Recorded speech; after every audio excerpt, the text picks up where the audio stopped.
Shalom. Di Mazmur pasal yang ke-46 ayat 11 bagian A ditulis demikian: Diamlah dan ketahuilah bahwa akulah Allah.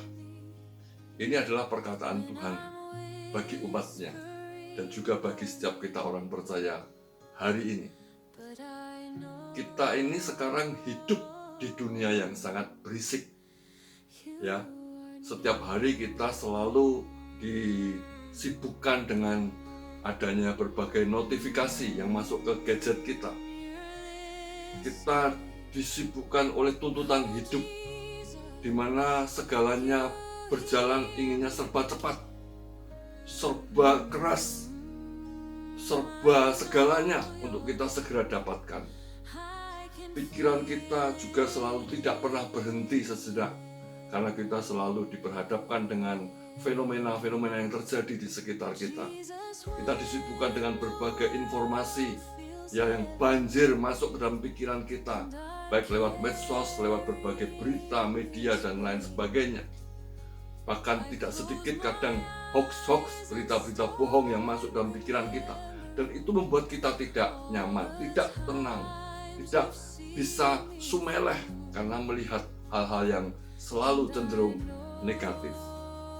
Nah, itu sebabnya firman Tuhan tadi berkata, diamlah. Seolah-olah Tuhan berkata, diamlah, supaya engkau dapat mengetahui, dapat mengenal, dapat memahami siapakah aku ini, kata Tuhan. Ya, tanpa hening kita sering kehilangan hearing.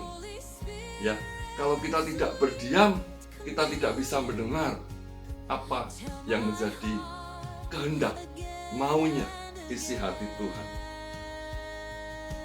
Nah, diam itu bukan berarti pasif, melainkan sebaliknya justru kita fokus kepada apa? Yaitu fokus kepada apa yang menjadi isi hati, keinginan, kerinduan, kehendak Tuhan lewat firman-Nya. Nah, di dalam diam, kita sadar bahwa Tuhan itu masih memegang kendali atas hidup kita, khususnya umatnya, orang percaya. Dan Dia juga memegang kendali atas setiap situasi apapun yang tengah kita hadapi. Masalahnya kadang kita tidak bisa mendengar suara Tuhan, tidak bisa mendengar Tuhan berbicara, bukan karena Tuhan diam, melainkan karena kita tidak memberi ruang dan tidak memberi waktu bagi kita untuk mendengarkan Dia berbicara. Kita tidak memberi ruang dan waktu bagi Tuhan untuk menyampaikan apa yang menjadi isi hatinya.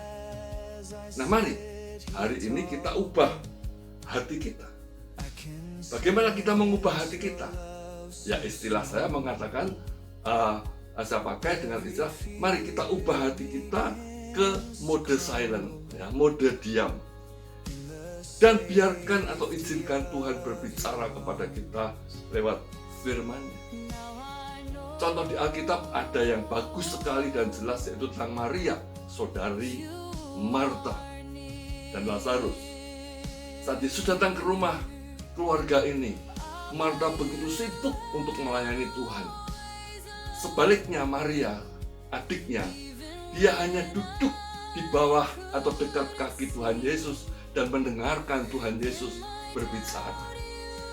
Nah, ketika akhirnya Marta melihat adiknya, saudarinya hanya berdiam seperti itu, ya timbul rasa cemburu, rasa kok enak sekali Maria hanya duduk-duduk saja, diam-diam saja, sementara aku yang harus bekerja keras untuk melayani Tuhan, tanda petik.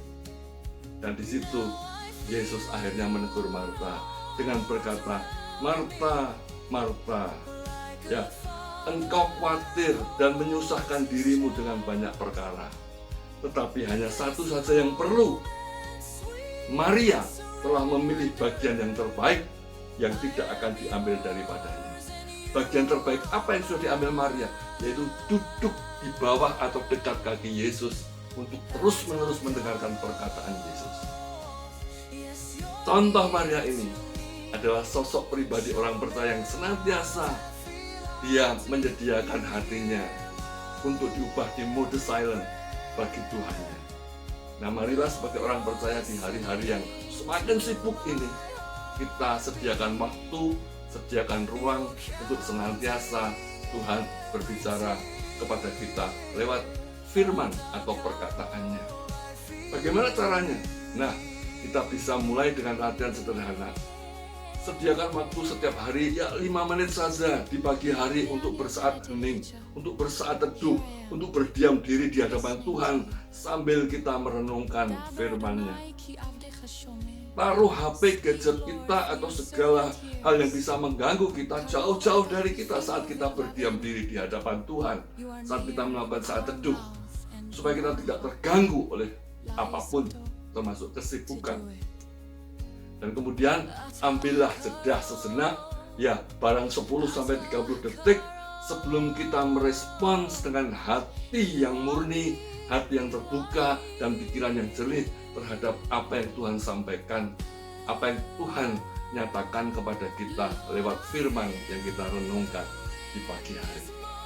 Dengan demikian saya percaya maka hari-hari kita akan dituntun, akan dipimpin oleh kebenaran firman-Nya yang akan membuat hidup ini menjadi penuh sukacita, damai sejahtera, dan senantiasa memancarkan karya-karya Tuhan lewat hidup kita, karena kita tahu apa yang menjadi kehendak Tuhan untuk kita lakukan setiap hari.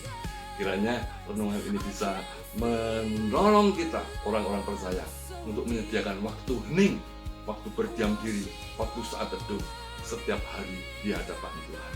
Tetap semangat, Tuhan Yesus memberkati dan menyertai kita senantiasa. Haleluya, amin.